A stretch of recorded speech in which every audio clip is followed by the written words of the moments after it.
বন্ধুরা, এটা বর্ধমানের মেমারি ২৫০০ ছাত্রছাত্রীকে এখানে মাছ ভাত খাওয়ানো হচ্ছে। মহারাজরা আছেন। আমি মহারাজের কাছে এই ব্যাপারে কিছু প্রশ্ন করব। মহারাজ, বন্ধুরা তোমাদের মহারাজ তার উত্তর দেবে।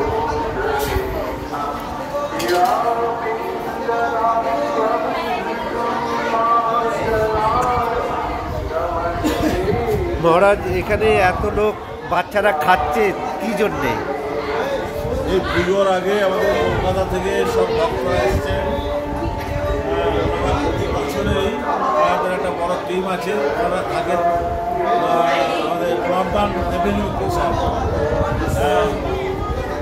তো তারা সবাই এসছেন। আমি বলেছিলাম এই গ্রাম প্রত্যন্ত গ্রাম আছে, এখানে অনেক বাচ্চারা পড়াশোনা করে, ওদের এবার নতুন জামা কাপড় আমরা জামা কাপড় দেবো, ওদের আমরা খাওয়াবো। তাই শিশুদের 10টা গ্রাম থেকে সব এসছে। ঋষি মহারাজ, আমি দীপান্ময়, শ্রী সারদা সেবা মন্দির নতুন আসন তৈরি হচ্ছে স্কুলের বাচ্চারা। পুজোর আগে এদেরকে কিন্তু আনন্দ করা এটাই উদ্দেশ্য। আজকে এদেরকে মাছ ভাত খাওয়ানো হচ্ছে, নতুন জামা কাপড় দেওয়া হবে। পুজোর আগে আর কি প্রোগ্রাম আছে এদেরকে নিয়ে? আপনাদের আর কি প্রোগ্রাম? এদেরকে নতুন জামা কাপড় দেওয়া হবে খাওয়ানোর পরে। আচ্ছা আচ্ছা আচ্ছা। এমএলএ সাহেব এসছেন, এমএলএ সাহেব এসে খুব ভালো মানুষ। লাইব্রেরি অ্যাডমিশনের চেয়ারম্যান, বিধানসভার বিধায়ক। আচ্ছা আচ্ছা আচ্ছা। আরে মা আছেন, হ্যাঁ মা আছে। মা, আপনি 2-4টে কথা বলুন তো, এই প্রোগ্রামটা কিসের জন্য? এই প্রোগ্রামটা হচ্ছে সামনে যে দুর্গাপূজা আসছে, আচ্ছা, সামনে দুর্গাপূজা আসার জন্য এই বাচ্চা শিশুদের মনে একটু হাসি ফোটানোর জন্যে এই যে ঠাকুর মা যেখান থেকে হোক ঘুরিয়ে দিয়েছে, একটু নতুন জামা প্যান্ট ওদের দেওয়া হবে, একটু প্রসাদ হবে। আর মা দুর্গার পুজোটাও মায়েদের কিছু কষ্ট দিতে হবে। আজকে আপনারা প্রত্যেক বছর এই প্রোগ্রামটা করেন? হ্যাঁ, প্রত্যেক বছর মহারাজরা সবাই আসেন প্রত্যেক বছর?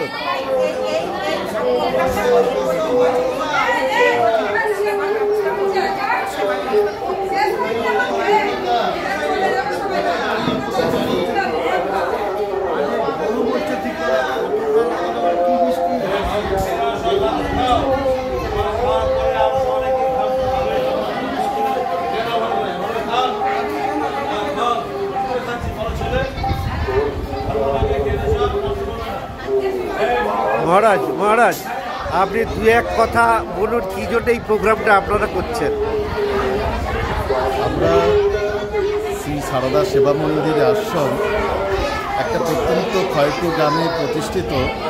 এখানে অনেক দুস্থ মানুষ রয়েছে, বড় বাচ্চারা রয়েছে, যারা পুজোর সময় নতুন বস্ত্র পায় না, মায়েরা নতুন কাপড় পায় না। আমরা এখানে করছি যে এই দশভূজা শুধু মৃন্ময়ী রূপেও নয়, চিন্ময়ী রূপেও তারা ঘুরে বেড়াচ্ছে।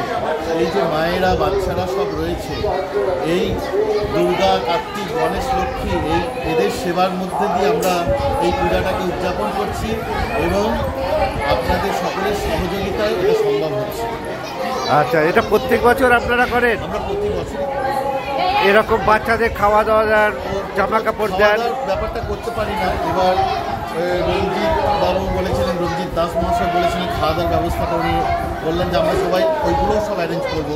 এটা আমি খুবই ধন্যবাদ জানাচ্ছি, কৃতজ্ঞতা জানাচ্ছি যে এই বাচ্চাদের দুর্নীত অন্ন ভোগ দেওয়ার জন্য।